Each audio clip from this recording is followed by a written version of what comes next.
Good evening, ladies and gentlemen, and welcome to South Orange Performing Arts Center. At this time, we'd like to ask you to please silence all cell phones. We remind you that the use of recording devices and flash photography is strictly prohibited. There is no smoking, eating, or drinking in the theater. Fire exits are located at the front and back ends of the theater. There will be one 10-minute intermission. And now, Seton Hall University presents Much Ado About Nothing, directed by Dr. James McGlone. Enjoy the show.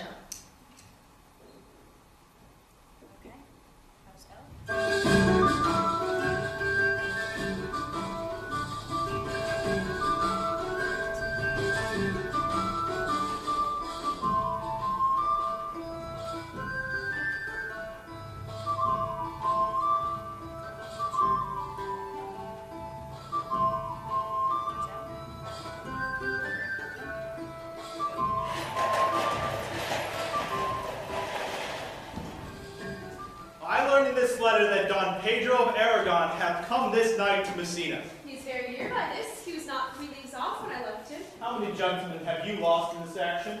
But few of any sort, and not of name. Victory is twice itself when the achiever brings home full ranks. I see here that Don Pedro hath bestowed much honor upon a young Florentine called Claudia. Much deserved on his part, and equally remembered by Don Pedro. He has borne himself beyond the promise of his age, doing in the figure of the lamb the feats of a lion. He hath indeed better expectation than you must expect of me to tell you how. He hath an uncle here in Messina will be very much glad to hear of it. I have already delivered him letters, and there appears much joy in him, such that joy cannot show itself modest enough without a badge of bitterness. What did he break into tears? In great measure. Oh, a kind overflow of kindness. There are no faces truer than those that are so watched. How much better it is to weep at joy than to joy at weeping. I pray you, is Senor Montano returned from the wars or no? I know none of that name, lady. There's none such in the army of any sort. What is he that you ask for, niece? My cousin thinks Senor Benedict of Padua. Oh, he's returned and as pleasant as ever he was. Well, he set up his bills here in Messina and challenged Cupid at the play. And my uncle's fool subscribed for Cupid. I pray you, how many hath he killed in this war? But how many hath he killed?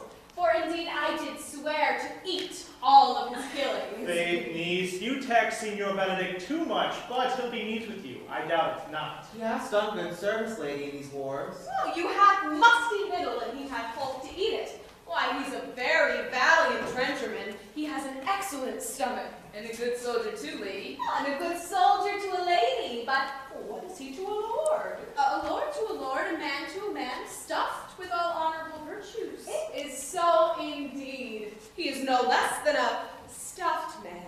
But for the stuffing, well, we are all mortal. You must not mistake my niece. There is a merry war betwixt Signor Benedict and her. They never meet, but there was a skirmish of wit between them. Alas, he gets nothing by that.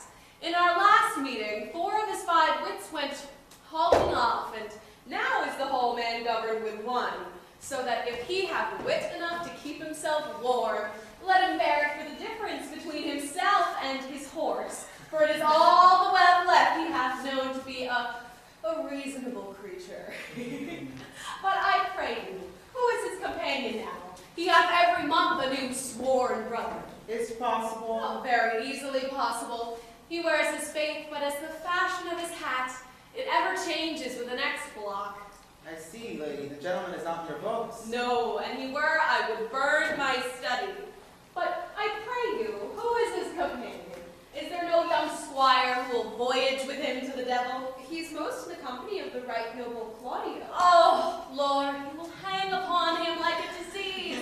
He is sooner caught than the pestilence, and the taker runs presently mad. God help the noble Claudio. If he hath caught the Benedict, it will cost him 1,000 pounds ere he be cured. I will hold friends with you, lady. Do, good friend. You will never run mad, niece. No, not till a hot January. Don Pedro is broke. Good, Signor Leonardo. Are you come to meet your trouble? The fashion of the royal is to avoid cost, and you encounter it. Never came trouble to my house in the likeness of your grace, for sorrow being gone, comfort should remain. But when you depart from me, sorrow abides, and happiness takes the lead. You embrace your charge too willingly. I think this be your daughter. My wife hath many times told me so. Oh, were you in doubt, sir, that you would ask her? Signor Benedict, no, for then you were but a child. You have it full, Benedict. We may guess by this what you are, being a man. Truly the Lady Father's herself. Be happy, lady, for you are like an honorable father. If Signor Leonardo be her father, why she would not wear his head on her shoulders for all Messina, as like him as she is. I wonder that you still be talking, Signor Benedict. Nobody marks you. Ah, my dear Lady Disdain, are you yet living? Oh, is it possible Disdain should die while she has such meat food as Signor Benedict? Why, courtesy itself converts to disdain when you come in her presence. Then is courtesy a turncoat. For it is certain I am loved of all ladies, only you excepted. And I would I could find it in my heart that I had not a hard heart, for truly I love none. A dear happiness to women. They would else have been troubled with a pernicious suitor. I thank God and my cold blood I am of your humor for that. I would rather hear my dog bark at a crow than a man swear he loves me. God keep your ladyship in that mind, so that some man or other might be spared that predestinate scratched face. Scratching could not make it worse, and for such a face as yours were. You are a rare parrot, teacher. A bird of my tongue is better than a beast of yours. Well, I would my horse had the speed of your tongue, and so good a continuer. But I'm done. Keep your peace in God's name. Oh, you always end with a jaded script. I know you of old. And that is the sum of all, Leonardo. Signor Claudio, Signor Benedict, my dear friend Leonardo hath invited us all. I tell him we shall stay here at least a month, and he heartily prays some occasion may detain us longer. I dare swear he is no hypocrite, but prays from his heart. If you swear, my lord, you shall not be forsworn. Let me bid you welcome, my lord. Being reconciled to the prince, your brother, I owe you all duty. I thank you. Well, I'm not of many words, but I thank you.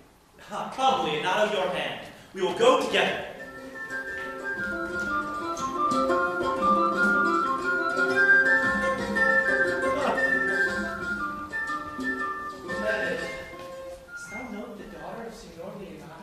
I looked on her, though I noted her not. Oh, is she not a modest young lady?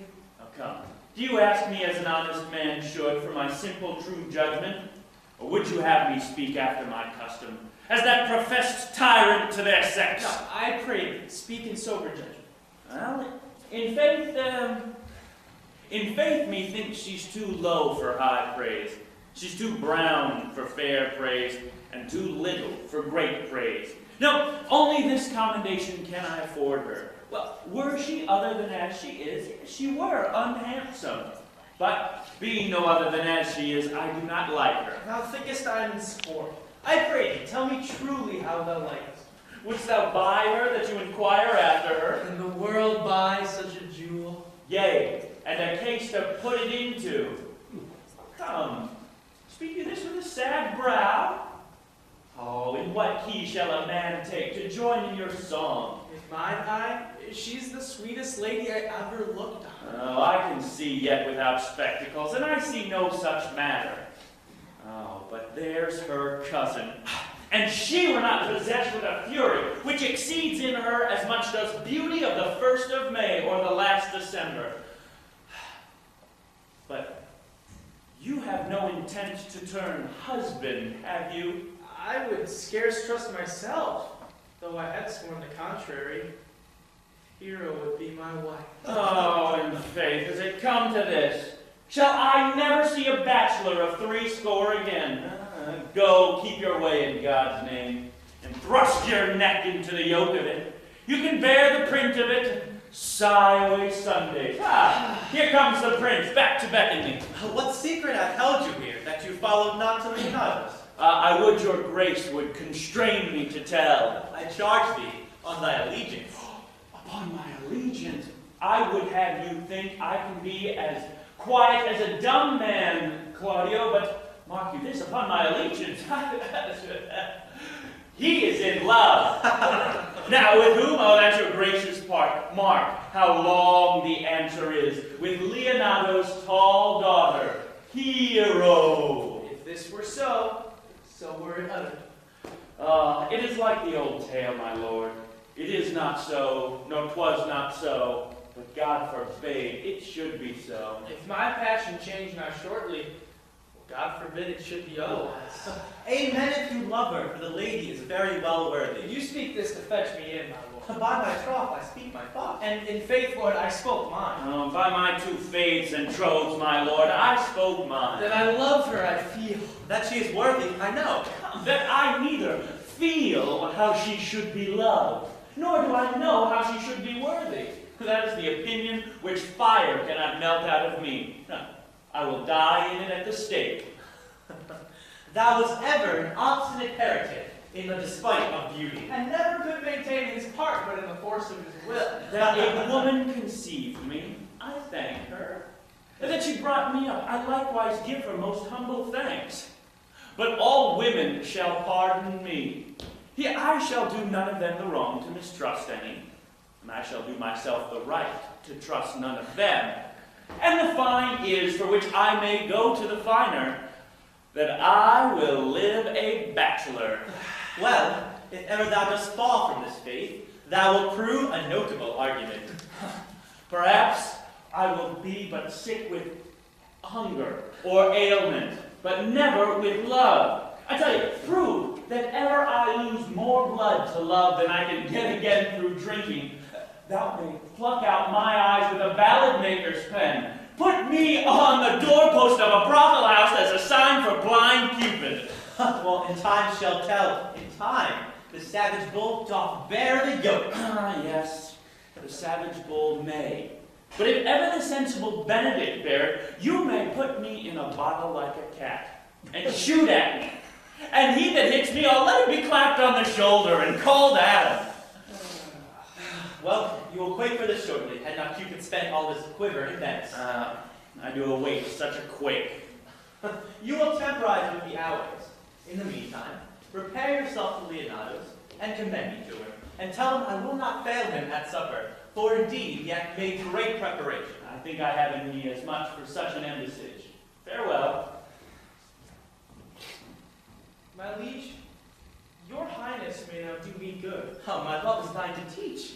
Teach about how, and thou wilt see how apt it is to learn any hard lesson that may do thee good. Hath Leonardo any son, my lord? No child but Hero. She's his only heir. Does that affect her, Claudia? Oh, my lord, but when you went onward on this ended action, I looked upon her with soldier's eye that like, but had a rougher task at hand than driving that liking to the name of love.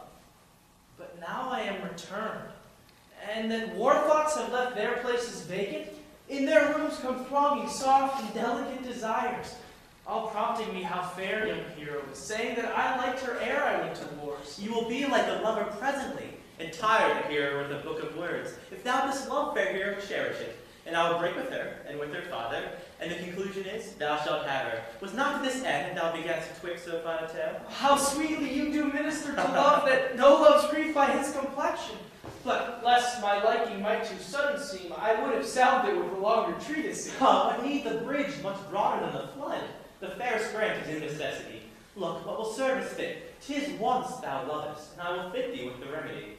Now, we are to have revelry tonight, and I will assume thy part in some disguise, and tell fair hero, I am Claudio, and in her bosom I'll unclasp my heart, and take her hearing prisoner, with the force and strong encounter my amorous tale.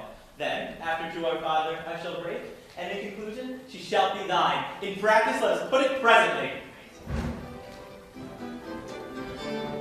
Now, brother, where is my cousin, your son? Hath he provided this music? He is very busy about it. But, brother, I could tell you strange news that you yet dreamt not of. Are they good? As the event stamps them, but they have a good cover. They show well afterward. The prince and Count Claudio, walking in a thick-pleached alley in mine orchard, was thus much overheard by a man of mine. The prince discovered to Claudio that he loved my niece, your daughter, and meant to acknowledge it this night.